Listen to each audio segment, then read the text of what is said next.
Khilafah, sebuah institusi pemerintahan Islam yang berjalan sejak zaman para sahabat hingga tahun 1924. Ia merupakan sebuah simbol keagungan peradaban Islam selama hampir 1.300 tahun. Setelah hampir seabad pasca keruntuhannya, kini ia kembali mencuat sebagai isu yang begitu hangat di tengah masyarakat.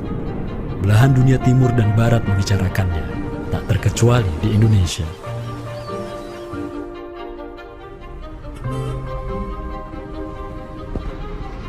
Perdebatan tentang khilafah tak terhindarkan.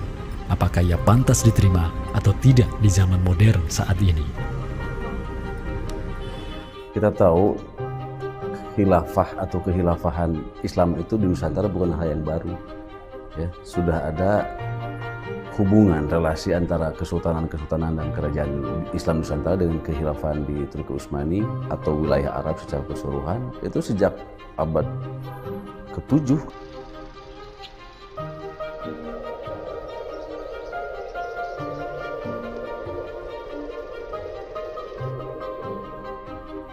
Sejarah khilafah yang panjang di pentas dunia telah memainkan debutnya di Nusantara. Islam yang diemban para punggawanya telah menjadikan Nusantara jaya dan menjadi sumber utama perlawanan terhadap para penjajah. Inilah kisah tentang Nusantara dan jalinannya dengan sang negara adidaya. Inilah kisah tentang khilafah yang menjadikan rakyat Nusantara sebagai satu umat dengan Muslim sedunia.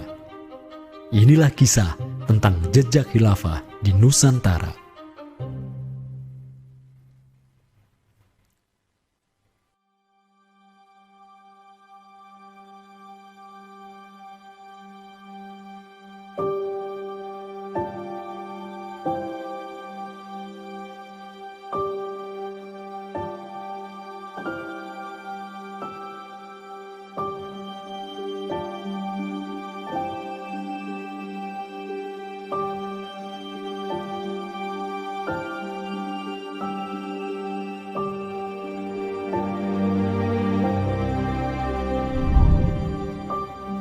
Senin, 12 Rabiul Awal tahun 11 Hijriah, bertepatan dengan tahun 632 Masehi. Seluruh langit dunia dirundung mendung. Semua orang di Madinah menundukkan wajahnya, kosong pandangan seraya bercucuran air mata. Di pagi itu, kabar duka menyeruak ke seluruh negeri. Rasulullah Sallallahu Alaihi Wasallam wafat. Pada saat Rasulullah SAW wafat, Abu Bakar itu berkhutbah. Abu Bakar mengatakan begini, Ya ayyuhan nas, inna Muhammadan qad mata. Wala budda lihada dini man yakumu bihi. Kata Abu Bakar begitu. Wahai manusia, sesungguhnya Muhammad sudah wafat. Dan urusan agama ini harus ada yang mengurusnya. Setelah Abu Bakar menyampaikan demikian, para sahabat pun segera bersepakat untuk mencari dan memilih Khalifatur Rasulillah, seorang pengganti Nabi, untuk menjaga agama dan menjalankan urusan dunia. Mereka bahkan lebih menyegerakan urusan ini ketimbang menyegerakan pemakaman jasad Rasulullah SAW yang mulia, menandakan bahwa urusan kepemimpinan untuk kaum muslimin pasca wafatnya Nabi merupakan perkara yang amat mendesak. Karena itu Sayyidina Umar juga mengatakan, La islama illa bil jamaah, wala jama'atan illa bil imarah, wala imaratan illa bil ta'ah. Umar juga memahami sebagaimana yang dipahami oleh Abu Bakar. Islam ini tidak akan kuat kecuali dengan adanya jamaah, dengan adanya persatuan. Dan tidak mungkin umat ini bisa bersatu kecuali dengan adanya imarah, adanya khilafah, adanya kepemimpinan. Dan tidak mungkin adanya imarah kecuali dengan adanya ketaatan. Jadi para sahabat itu paham itu. Kemudian para sahabat itu juga menjalankan apa yang diperintahkan Nabi dalam hadis yang lain. Apa kata Rasulullah? Alaikum bisunnati. Kalian harus pegang teguh sunnahku. Wa sunnatil khulafa'ir rasyidin al-mahdiyyin min ba'di. Dan sunnah para khalifah rasyidin al-mahdiyyin min ba'di, mendapatkan petunjuk setelahku. Kemudian Nabi mengatakan, Addu alaiha bin nawajidi. Kalian harus gigit sunnah itu dengan menggunakan gigi geram dan jangan dilepaskan. sunnah yang ditinggalkan oleh para khulafaur rasyidin itu apa? Pertanyaannya begitu. Jawabannya tidak lain adalah khilafah itu, sistem khilafah itu. Maka di Saqifah Bani Sa'idah bersepakatlah kaum muslimin untuk memilih Abu Bakar sebagai khalifah pertama untuk mengatur negara mereka yang disebut sebagai khilafah Islamiyah. Negara khilafah di bawah kepemimpinan Abu Bakar dan khalifah-khalifah setelahnya, Umar bin Khattab, Utsman bin Affan, dan Ali bin Abi Thalib cepat sekali berkembang. Mereka memperluas wilayah khilafah hingga mendobrak dua negara adidaya saat itu, Kekaisaran Persia dan Imperium Romawi. Semua aktivitas ekspansi tersebut merupakan realisasi kebijakan politik luar negeri khilafah Islamiyah, dakwah, dan jihad. Sementara di Timur Tengah sedang terjadi revolusi tauhid yang luar biasa dengan munculnya negara adidaya baru yang bernama Khilafah Islamiyah. Jauh di sebelah timur, terbentang sehamparan kepulauan yang teramat luas wilayahnya. Masing-masing pulau ini begitu hijau hutannya, mata air mengalir dengan begitu derasnya, disertai kekayaan alam yang melimpah ruah jumlahnya, baik di bawah maupun di atas tanah, baik sebelum maupun selepas pantai. Negeri itu dikenal sebagai Nusantara. Diapit oleh dua benua dan dua samudra, amatlah strategis posisi wilayah Nusantara, menjadikan ia sebagai pelabuhan dagang yang ramai, tempat bertemunya bangsa-bangsa dunia. Kala itu, belumlah penduduk di Nusantara mengenal Islam, sementara kehidupan mereka sedang diselimuti oleh kegelapan. Namun, tatkala Islam sedang membara di Timur Tengah, tentu sampailah pengaruhnya ke Nusantara.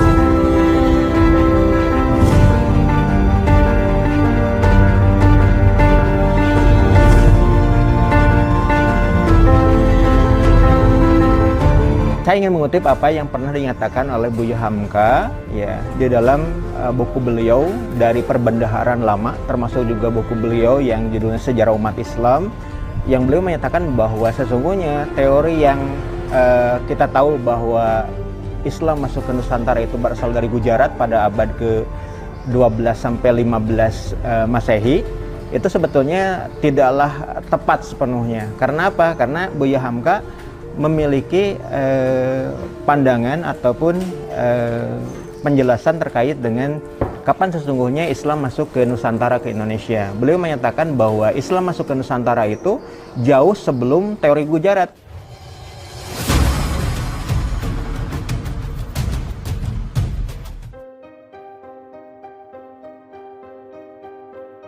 Di bawah pemerintahan Khulafaur Rasyidin yang wilayahnya membentang dari Afrika Utara sampai Persia, perdagangan kaum muslimin berkembang pesat dengan dikuasainya pelabuhan-pelabuhan strategis di Samudra Hindia.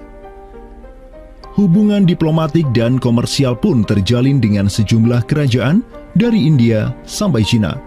Sui Tangshu, sebuah kronik kuno dari dinasti Tang di Cina mencatat, telah datang serombongan utusan khilafah ke hadapan penguasa Cina di tahun 651 Masehi, di mana tahun tersebut merupakan masa Khalifah Utsman bin Affan. Hubungan khilafah dengan dunia timur terus berlanjut sampai di mana khilafah beralih ke pemimpinannya di bawah otoritas Bani Umayyah. Apabila hubungan negara khilafah dengan kekaisaran Cina sudah terjalin sejak masa Khulafaur Rasyidin melalui jalur laut, tentulah utusan khilafah akan melalui wilayah Nusantara yang menjadi penghubung antara Timur Tengah dan Asia Timur.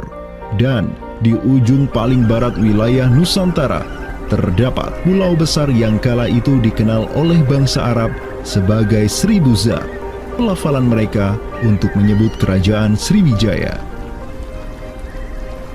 Pelabuhan-pelabuhan di kerajaan Sriwijaya senantiasa menjadi titik transit setiap kapal yang hendak melanjutkan perjalanannya. Tentu, penguasa Sriwijaya akan menyadari keberadaan pelayar-pelayar muslim yang singgah di wilayah kekuasaannya. fakta bahwa kerajaan Maharaja Indravarman di Sriwijaya itu ada komunikasi dengan Daulah Umayyah, mengirim surat 2 kali yang isi suratnya itu dari raja dengan 1000 gajah ya dan sebagainya, yang menunjukkan surat menyurat seabad itu yang menunjukkan ada hubungan kekhilafahan dengan Nusantara. Dan secara historis ya sangat logis ketika itu superpower dunia adalah khilafah. Surat yang dikirim oleh Maharaja Sri Indrawarman dari Sriwijaya tersebut dialamatkan ke Damaskus, ibu kota Khilafah Umayyah yang saat itu dipimpin oleh Khalifah Umar bin Abdul Aziz. Dalam surat itu disebutkan, min malikil amlak alladhi huwa ibnu alfi malik walladhi tahtahu bintu alfi malik walladhi fi marudatihi alfu filin walladhi lahu nahrani yumbitani al-auda wal-allawha wal-jawza wal-kafura alladhi yujadu rihuhu ala masirati 12 milan ila malikil arab alladhi la yushriku billahi syai'an. Amma ba'du, fa inni qad ba'athtu ilaika bihadiyatin wa ma hiya bihadiyatin walakinnaha tahiyatun wa ahbabtu an tab'atha ilayya rajulan yu'allimunil islama wa yuwaqqifuni ala hududihi wassalam. Maka di bawah kepemimpinan sang Khalifah Umar bin Abdul Aziz, khilafah menyebarkan rahmatan lil alamin ke segala penjuru dunia, termasuk Nusantara.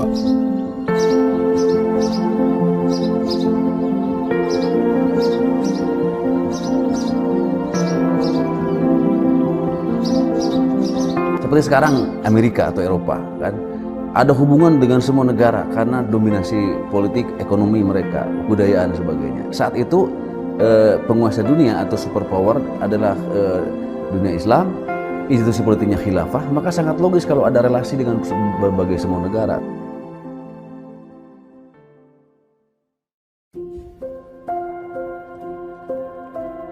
Tahun 1258, dari arah timur datanglah segerombolan pasukan yang mengerikan.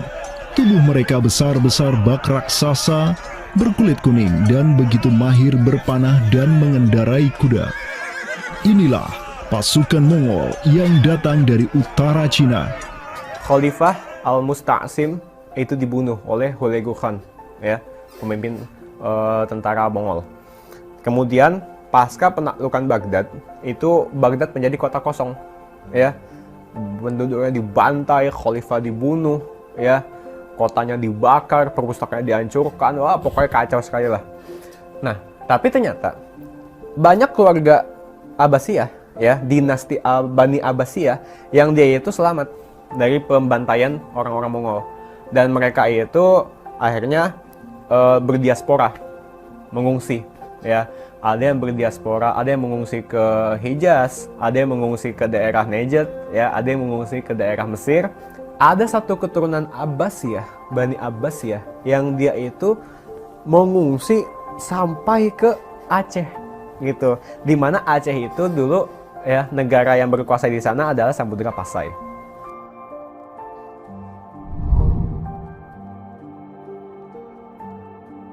Terdapat 3 orang Bani Abbasiyah yang diketahui dimakamkan di Aceh, yakni yang pertama Sodrul Akabir Abdullah bin Muhammad Al-Abbasi, keturunan Khalifah Al-Mustaunsir Billah. Kedua, istrinya Siti Rahiman binti Malikul Mu'azzam, dan ketiga, anaknya Sodrul Akabir Yusuf bin Abdullah Al-Abbasi. Mereka bertiga dimakamkan di kompleks yang sama. Yang paling monumental, yang paling besar di sini kita lihat adalah seorang tokoh yang memiliki predikat As-Sadr Al-Kabir ataupun pengawal para pembesar yang derajatnya mungkin setingkat dengan Perdana Menteri. Beliau bernama Abdullah bin Muhammad bin Abdul Qadir bin Abdul Aziz bin Al-Mansur Abi Ja'far Al-Abbasi, yang mana genetika beliau yang daripada Al-Mansur ini sendiri yang merupakan kakek buyut daripada Abdullah ini adalah seorang khalifah dari Bani Abbasiyah. Bani Abbas ini yang terkubur di Aceh, ya, Lok Sumawe ini, ayahnya ini, ya, Muhammad bin Abdul Qadir, ternyata dia itu dicatat oleh Ibnu Battuta, ya, dicatat oleh Ibnu Battuta dalam rihlahnya kitab Tuhfatun Nazar, ya. Nah, dia itu ayahnya Abdullah bin Muhammad Sodrul Akabir yang di Pasai itu menjadi gubernur, ya, menjadi gubernur di mana? Di daerah India, gitu, dicatat oleh Ibnu Battuta, gitu, ya. Dan Ibnu Battuta mencatat sultan-sultan di India itu begitu hormat, ya, begitu taat, dan mereka itu memuliakan keturunan Khalifah Abbasiyah ini, ya, keturunan Khalifah Al-Mustansir Billah, begitu. Nah, ini mengindikasikan bahwasanya apa? Sultan-sultan India itu begitu memuliakan, dan mereka itu dalam satu riwayat lain juga membaiat Khalifah Abbasiyah yang ada di Mesir. Sementara sultan-sultan di India, ya, Kesultanan Islam di India itu punya hubungan erat dengan Samudra Pasai, begitu. Nah, di sini kita bisa menduga kuat bahwasanya Samudra Pasai itu juga berbaiat kepada Khalifah Abbasiyah. Samudra Pasai pada masa itu berbaiat kepada dinasti sebelum Utsmaniyah berkuasa, yaitu kita menduga dan meyakini hal tersebut sesuai fakta-fakta yang kita temukan di lapangan bahwa Madinatul Sumatera ataupun Jaziratul Jawi, Samudra Pasai itu berbaiat langsung kepada dinasti Abbasiyah. Sultan Zainal Abidin bin Ahmad bin Malikus Zahir bin Malikus Saleh, penguasa Pasai di masa Sodrul Akabir Abdullah Al-Abbasi hidup, menyatakan baiatnya kepada Khalifah Al-Mutawakkil 'ala Allah di Kairo di awal abad ke-15. Begitu pula sebelumnya, Sultan Muhammad bin Tughluk di Delhi diikuti oleh Sultan Jalaluddin Muhammad dari dinasti Raja Ganesh di Bengali dan penguasa dari dinasti Utsmaniyah di Turki, Sultan Bayazid pertama. Seluruh sultan di dunia Islam menyatakan baiatnya kepada Khilafah Abbasiyah semenjak gelombang badai Mongol berhasil dihentikan oleh pahlawan-pahlawan Mamluk. Pusat Khilafah Abbasiyah kini berpindah ke Kairo, Mesir, dan menjadi magnet kaum muslimin global. Dari pusat khilafah inilah dakwah Islam mulai bangkit kembali dan menggencarkan aktivitasnya dengan mengirim berbagai juru dakwah ke seluruh penjuru alam. Dengan Samudra Pasai yang mendaulatkan dirinya sebagai Darul Islam yang berbaiat kepada khalifah, Samudra Pasai mengemban tugas untuk mengubah seluruh Asia Tenggara dari Darul Kufri menjadi Darul Islam.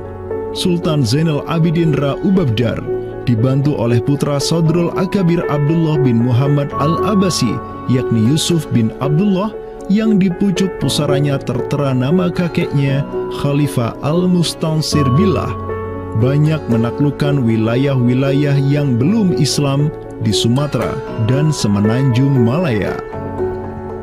Seperti Ra Ubabdar. Ra Ubabdar itu berasal dari dua kata, Ra dan Ubabdar, yang mana artinya adalah penguasa gelombang. Ini adalah sebuah predikat yang sangat luas sebenarnya maknanya, sesuai dengan masa yang ditorehkan pada waktu tersebut, bahwa Sultan Zainal Abidin Ra Ubabdar bin Ahmad bin Muhammad bin Al-Malik Al-Salih ini adalah salah satu masa kegemilangan Samudra Pasai, yang mana kita ketahui setelah masa tersebut yang memimpin Kesultanan Sumatera adalah anak keturunan daripada beliau ini, yang jumlahnya sampai 11 orang sultan. Bergerak dan terus bergerak itu meluaskan dakwah Islamnya sampai ke pulau-pulau. Itu masa Zainal Abidin Ra Ubabdar, terutama penakluk gelombang yang dijuluki beliau itu melebarkan sayap itu sampai ke seluruh Asia Tenggara. Digelarilah Sultan Zainal Abidin Pasai dengan sebutan Ra Ubabdar, bahasa Persia untuk gelar sang penakluk gelombang, karena dengan arungan pasukannya yang luar biasa di atas gelombang laut Nusantara, ia membuka banyak sekali wilayah, seperti Malaka misalnya, di mana di sanalah Sultan Zainal Abidin Ra Ubabdar menempatkan putranya Sultan Mansur sebagai penguasa Darul Islam Malaka. Kesultanan Samudra Pasai banyak pula mengirimkan juru dakwahnya untuk meminta penguasa-penguasa Nusantara lain agar menerima Islam. Salah satu juru dakwah tersebut dikirim ke Jawa Timur, pusat pemerintahan rezim yang mendominasi wilayah Nusantara saat itu, Kerajaan Majapahit.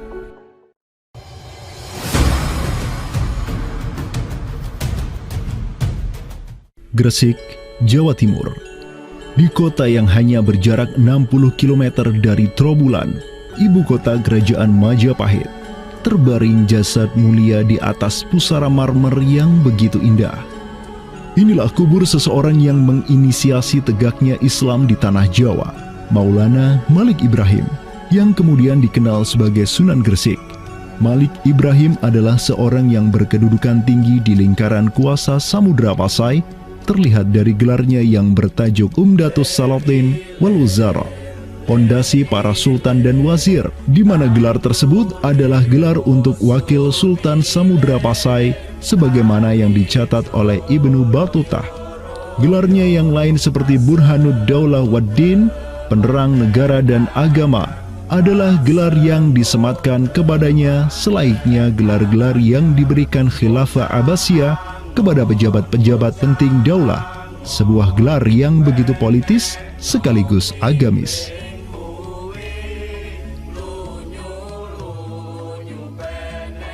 Maulana Malik Ibrahim dikirim oleh Pasai untuk mendakwahkan Islam kepada rakyat dan para penguasa Majapahit. Banyak orang-orang dari kesultanan ini, Kesultanan Samudra Pasai, yang itu berbaiat langsung ke khalifah, itu mengirim orang-orang atau orang-orang Pasai itu banyak bermigrasi ke daerah-daerah lain di Nusantara. Misalkan ya, kalau kita perhatikan makam tertua ya, salah satu makam tertua di Jawa yang sekarang terletak di Gresik, siapa orangnya ya? Pemilik makam ini itu adalah Maulana Malik Ibrahim. Maulana Malik Ibrahim ya, kalau kita perhatikan makamnya yang di Gresik itu sama persis gayanya dengan apa? Dengan makam-makam yang ada di Pasai, begitu. Nah, ini merupakan bukti bahwasanya Sunan Gresik itu pernah ada di Pasai ya, dan dia itu ya tahu sendirilah ya, bahwasanya Maulana Malik Ibrahim yang kemudian dikenal juga sebagai Sunan Gresik itu merupakan salah satu dari Wali Songo.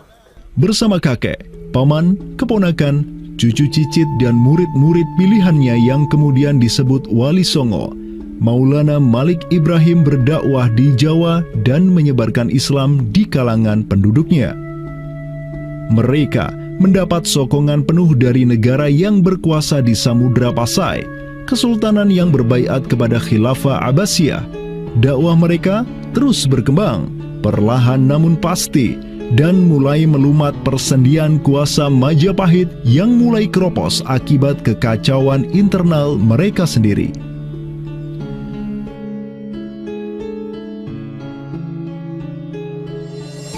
Para Wali Songo juga dihormati karena sebagian besar dari mereka menyandang status sebagai keturunan Nabi melalui jalur Husain bin Abi Thalib yang terus turun-temurun kepada Muhammad Sahib Marbal, turun lagi ke Alawi sampai ke Imam Jamaluddin Al-Husaini yang dikenal juga sebagai Syekh Maulana Jumadil Kubra, yang dari dialah para Wali Songo lahir sebagai anak-anaknya.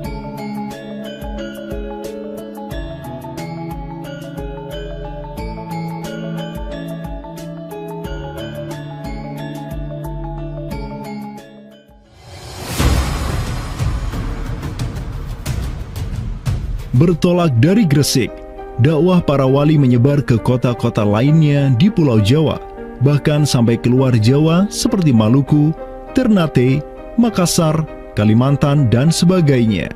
Selain kalangan rakyat, banyak pula pejabat-pejabat Majapahit yang tercerahkan dengan Islam dan sukarela mengucap syahadatain, seperti para adipati Majapahit di Palembang, Cirebon, Semarang, Pekalongan, Jipang sampai Mataram. Tak tanggung-tanggung, di antara mereka yang berislam bahkan merupakan sang putra mahkota Majapahit sendiri, Pangeran Jimbun alias Raden Patah, yang merupakan buah dari pernikahan Raja Brawijaya kelima dengan seorang putri Cina. Ketika dewasa, Raden Patah belajar kepada Sunan Giri di Surabaya, kemudian diangkat menjadi Adipati Demak oleh ayahnya. Kemudian di tahun 1478, Brawijaya kelima digulingkan oleh pesaingnya dari Kediri, Girindra Wardana. Tahta Majapahit yang diduduki oleh musuh ayahnya lantas membuat Raden Patah di Demak beserta seluruh elemen Islam di Jawa pimpinan para Wali Songo bangkit berjihad melawan Girindra Wardana dan penerusnya Patih Udara. Mereka terus berjihad dengan penuh keberanian hingga akhirnya berhasil melumat kekuasaan Majapahit yang dipegang oleh para pemberontak dari pihak Girindra Wardana dan Patih Udara. Kaum muslimin pun meraih kemenangan hingga akhirnya mereka berhasil memproklamirkan berdirinya sebuah daulah Islam pertama di tanah Jawa, Kesultanan Demak, pada tahun 1482. Digelari Raden Patah sebagai Senopati Jimbun Ningrat Ngabdurrahman Panembahan Palembang Saidin Panatogomo, atau dengan gelarnya dalam bahasa Arab Sultan Syah Alam Akbar Al-Fatah. Dialah Sultan yang telah memfutuhat Jawa menjadi Darul Islam. Dengan berdirinya Demak sebagai daulah Islam pertama yang berdaulat di tanah Jawa, bertambahlah kuat bargaining politik Islam di kawasan Nusantara bersama-sama dengan Kesultanan Samudra Pasai di Sumatera, Kesultanan Malaka di Semenanjung Malaya, Kesultanan Brunei di Borneo, Kesultanan Sulu di Filipina, begitu pula Sultan pertama di Ternate, Sultan Zainal Abidin, yang pernah menimba ilmu ke Jawa di bawah bimbingan Sunan Giri.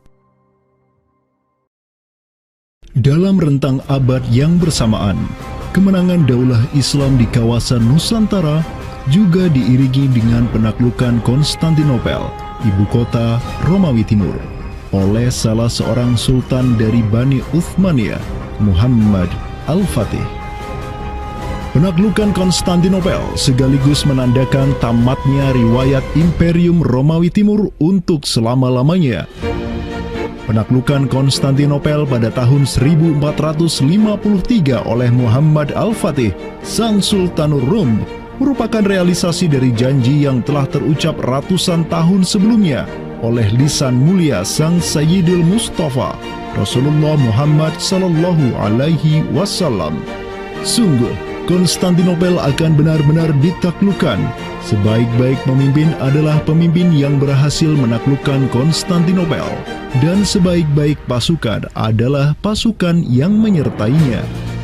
Dengan dikdayanya kuasa Islam di tanah Rum, menjadikan para penguasa Uthmaniyah mempunyai citra istimewa di kalangan rakyat Nusantara.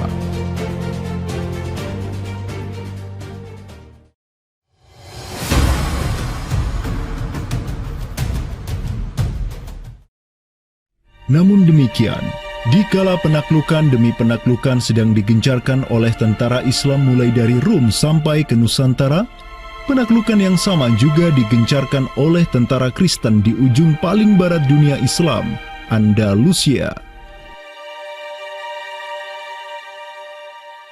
Berbeda dengan penaklukan yang kaum muslimin lakukan, di mana penduduk asli suatu tempat diberi toleransi yang luar biasa atas agama dan properti mereka, tentara Kristen Portugis dan Spanyol menaklukkan wilayah Islam di Andalusia yang saat itu sudah terpecah menjadi Reyes de Taifas atau Mulukhut Tawaif, atau kerajaan-kerajaan yang saling tercerai-berai.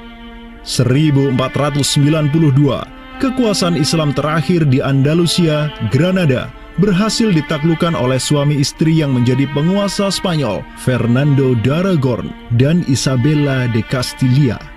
Penaklukan kembali wilayah Andalusia menjadi negara Kristen yang mereka sebut Reconquista telah menyebabkan populasi kaum muslimin di sana tersapu bersih, entah karena diusir, dimurtadkan, atau dibunuh. Selain Reconquista, kaum Kristen Spanyol dan Portugis juga mempunyai motif ekonomi untuk menjadikan diri mereka kaya, yakni dengan mencari jalur rempah di Samudra Hindia yang saat itu merupakan potensi sumber daya alam yang luar biasa. Program mereka untuk mencari rempah di Samudra Hindia mereka sebut sebagai Estado da India. Kita sering dengar dengan istilah 3G gitu kan. Glory, Gospel, dan Gold gitu kan. Jadi ya mereka ingin ekspansi, mereka ingin menyebarkan misi agama mereka, dan mereka juga ingin mencari gold. Goldnya di sini adalah justru adalah rempah gitu kan. Begitulah betapa berharganya rempah pada saat itu, sampai 1 gram pala dihargai dengan 2 gram emas gitu kan. Paus Alexander ke-6, pemimpin kaum Kristen saat itu, begitu mendukung hasrat Portugis dan Spanyol untuk menjelajah dunia dan menyebarkan Kristen. Maka, berangkatlah gelombang penjelajah Portugis yang disertai pasukan dan senjata untuk menaklukkan dunia Islam di Samudra Hindia. Di bawah pimpinan Alfonso de Albuquerque, armada Portugis berhasil menaklukkan Goa di India pada tahun 1510. Dan setahun kemudian, berhasil sampai ke Malaka, merebut pelabuhan strategis itu dari Sultan Mahmud Syah yang memerintah tempat tersebut. Dengan bercokolnya Portugis di Nusantara, dimulailah babak baru sejarah Islam di kawasan ini.